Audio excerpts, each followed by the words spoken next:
मैं हूं असदुर रहमान और आप मेरे साथ एक्सप्रेस भारत देख रहे हैं। लॉकडाउन का दूसरा चक्र चल रहा है और इस बीच जो डेली कमाने खाने वाले लोग हैं उनके बीच आर्थिक स्थिति काफ़ी दयनीय हो जाती है। ऐसे में ज़रूरतमंदों की हमेशा मदद की ज़रूरत पड़ती है। ऐसे में ज़रूरतमंदों को मदद के लिए सामने आए हैं और उनका मसीहा के रूप में कहा जाए कि उनके मसीहा के रूप में सामने आए हैं युवा कांग्रेस के कटिहार अध्यक्ष हैं इजहार अली साहब। वो लगातार ज़रूरतमंदों की मदद कर रहे हैं। हम उनसे बात करते हैं सीधे कि कितने लोगों को अब तक उन्होंने मदद पहुंचाया है और किस तरह से वो मदद कर रहे हैं। जी इजहार साहब, एक्सप्रेस भारत में स्वागत है आपका। बहुत बहुत शुक्रिया। लगातार लॉकडाउन का दूसरा फेज चल रहा है और लगातार लोगों की मदद कर रहे हैं। कितना लोगों तक मदद पहुँचा सकते हैं? देखिए, ये कोई काम है नहीं, ये एक दिल से निकला हुआ एक आवाज़ है कि हमारे जो बिहार में आज लॉकडाउन हुआ है, जिसकी वजह से रोज़मर्रा की ज़िंदगी जो गुजारने वाले लोग हैं, जैसे रिक्शा चालक हैं, ठेला चालक हैं, मोची हैं या मज़दूर हैं, जो प्रत्येक दिन कमाते हैं और खाते हैं, उसी में सेविंग भी 10 रुपये 5 रुपये वो लोग करते हैं दवाई इलाज के लिए, तो उन लोगों का कमर टूट जाता है। तो उसके लिए मेरे दिल से आवाज़ आई कि इन लोगों के लिए कुछ करनी चाहिए, क्योंकि आप सिर्फ फ़ौज में जाकर देश की सेवा नहीं कर सकते हैं। देश की सेवा अगर करना है तो देश में रहने वाले लोगों को मदद करके भी आप देश की सेवा कर सकते हैं। तो मैंने ये बेड़ा उठाया और लोगों के लिए जो पैकेट बनाया, राहत सामग्री बनाई, लोगों को पहुंचाने का काम किया। अब तक हम लोग लगभग 700 से 800 लोगों का पैकेट बनाकर ज़रूरतमंदों को पहुंचाने का काम कर चुका हूं और लगातार कर ही रहा हूं। आज भी आपने आने के साथ देखा ही होगा कि हमारा पैकिंग मतलब रेगुलर ये चलता जा रहा है। और जिसमें कि मैं बता दूं, जैसे मास्क, पहले तो प्रायोरिटी मैं मास्क को दे रहा हूँ, मास्क है, उसके बाद डिटॉल साबुन है हाथ धोने के लिए, उसके बाद जो है दाल है, चावल है, आटा है, प्याज है, आलू है, उसके बाद सरसों तेल है, उसके बाद नमक है, उसके बाद मूढ़ी है, चूड़ा है।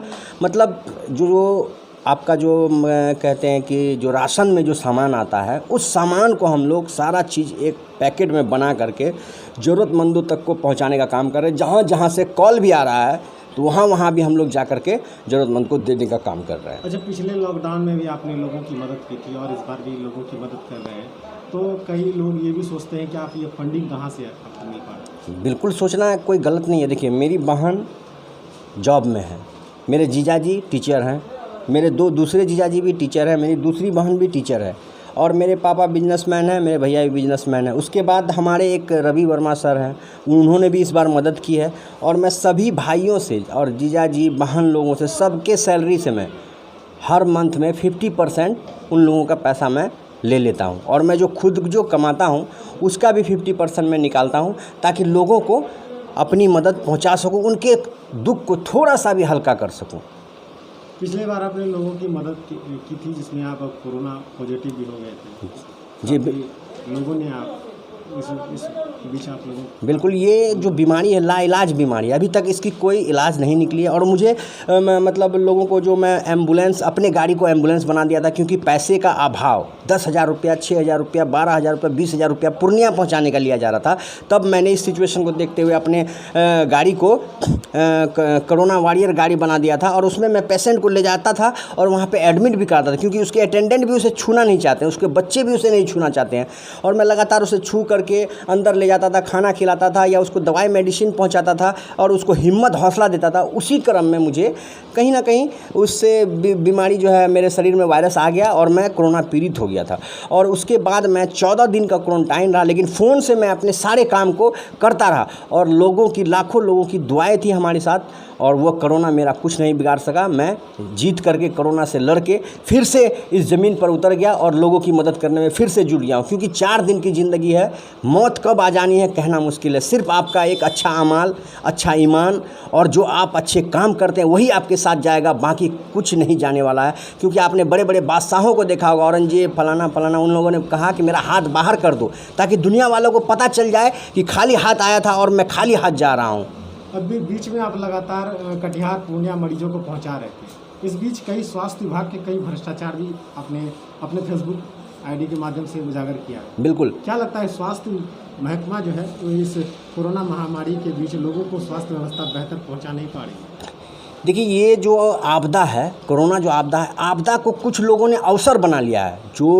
जो मेडिकल माफिया हैं वो लोग इनको अवसर बना लिए। जैसे कि आप छोटा सा इक्विपमेंट आपको मैं बताता हूँ, ऑक्सीमीटर, वो 500 से 700 रुपये तक में आता था, लेकिन अभी अगर आप ख़रीदना चाहते हैं तो आपको 1800 से 2200 रुपये का कीमत लगेगा। और दूसरा, जब आप अस्पताल में जाते हैं जहाँ पे ऑक्सीजनों की कमी है या फिर नहीं है, तो वहाँ पे जो है गलत तरीके से आपसे पैसे वसूले जाते हैं, ट्रीटमेंट गलत किया जाता है और आपका देख रेख नहीं होता है। और जो मतलब कि समझ लिए कि हर चीज़ में, जैसे कोरोना का एक दवाई आता है, डॉक्सीट है, एजिथ्रोमाइसिन है, आप मार्केट में ट्राई कर ले, वो आपको दवाई कहीं नहीं मिलेगा। अगर मिलेगा भी तो आपको दुगने दामों में मिलेगा।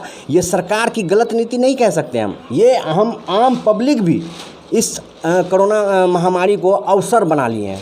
छोटे छोटे मेडिकल वाले, छोटे छोटे मेडिकल चलाने वाले, वो लोग जो है बड़े बड़े पैमाने पर पैसे को इस तरह का घोटाला करने का काम कर रहे हैं। और दूसरी बात, जो स्वास्थ्य केंद्र है हमारा, बिहार सरकार के हमारे जो माननीय मंत्री थे, पहले सचेतक थे और अभी जो है डिप्टी सीएम है, हाँ, उप मुख्यमंत्री हैं, उन लोगों ने भी जाकर के सर्वे किया था, लेकिन स्वास्थ्य व्यवस्था अभी तक लचर है। और जो वेंटिलेटर है हमारा सदर अस्पताल में, वो भी अभी तक संपूर्ण रूप से चालू नहीं हो पाया है और पेशेंट को आईसीयू की व्यवस्था नहीं दी जा रही है। इसी तरह से मेडिकल कॉलेज है, मेडिकल कॉलेज में भी आईसीयू की कोई व्यवस्था नहीं है, लेकिन वहाँ पर बार बार लिखा जा रहा है कि मैंने इतना इतना बेड लगाया, इतना इतना ये लगाया। मुश्किल से 40 से 50 बेड हैं जिसमें आईसीयू नहीं है कोरोना इसमें। और मैं बता दूं कि जो कोरोना टेस्टिंग हो रहा है, एंटीजन टेस्ट हो या फिर HRCT हो, उसमें भी अंधुन पैसा लिया जा रहा है।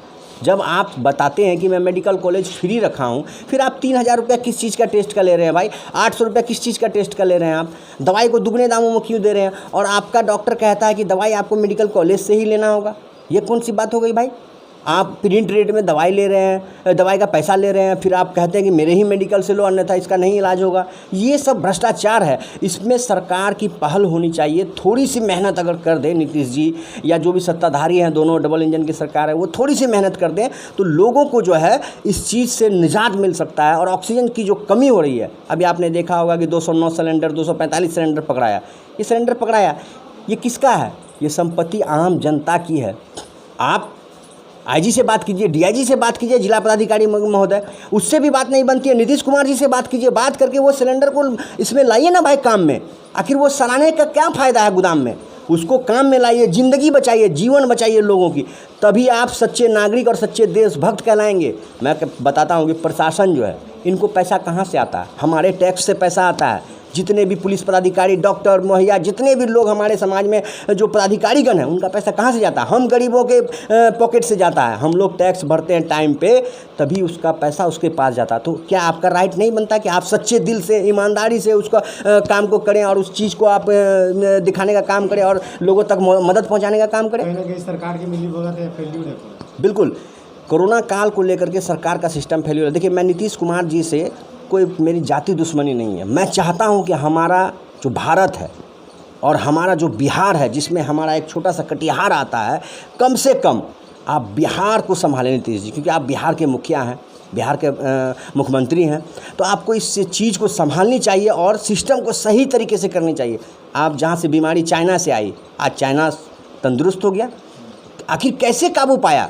मोदी जी को भी सोचना चाहिए कि जब चाइना जहाँ से बीमारी उत्पन्न हुई, उन्होंने काबू करके देश को फिर से सही तरीके से संचालन करने का काम किया। फिर आप कहाँ फेल्योर है? आप इतने साइंटिस्ट पाले हुए हैं, हटाइए उन लोगों को, नया साइंटिस्ट बहाल कीजिए। जब इस बीमारी को जान ही नहीं पा रहे कि है क्या, कैसे हो रहा है, क्यों हो रहा है और क्यों लोग मर रहे हैं इससे, उसके बाद जो है आप फंगी जो नई बीमारी उत्पन्न हो रही है, जो साइंटिस्ट इसका पूरा पता नहीं लगा पा रहे हैं, तो आप नए साइंटिस्ट को बहाल कीजिए ना, नए डॉक्टर को बहाल कीजिए ना, जो लोग काम नहीं कर पा रहे हैं। जन अधिकार पार्टी के संरक्षक ने भी स्वास्थ्य विभाग और स्वास्थ्य महकमा बिहार सरकार के मामले को उठाया था और आज उन्हें जेल के पीछे जाना पड़ रहा है। क्या लगता है कि बिहार सरकार के को अगर सवाल किया जाता है तो उन्हें देखिए, दिया जाता है? ये बिल्कुल सत्य है कि आप अगर सत्य की आवाज़ बनते हैं तो ये सरकार दबाने का काम करती है। हो सकता है नीतीश कुमार चाह रहे हो कि इसको नहीं दबाएं, उसमें बीजेपी की भी गठबंधन है, वो लोग भी हो सकता है कि उसको दाबने का काम करें। जो लोग आवाज़ उठा रहे हैं उसको जेल के अंदर डाला जा रहा है, किसी न किसी कारणवश उसको किसी न किसी मुकदमे में फंसा दिया जा रहा है। आज मैं भी आवाज़ उठा रहा हूँ और मैंने भी मेडिकल कॉलेज के खिलाफ आवाज़ उठाए थे, तो मुझे एक नोटिस किया गया है। मैं आपको नोटिस भी दिखा दूंगा कि नोटिस किया गया है कि आप इस तरह से नहीं कर सकते हैं। ये क्या बात हुई भाई? ये स्वतंत्र देश है, लोकतंत्र है यहाँ पे, जनता के द्वारा जनता का चुना गया प्रतिनिधि जनता का शासक होगा।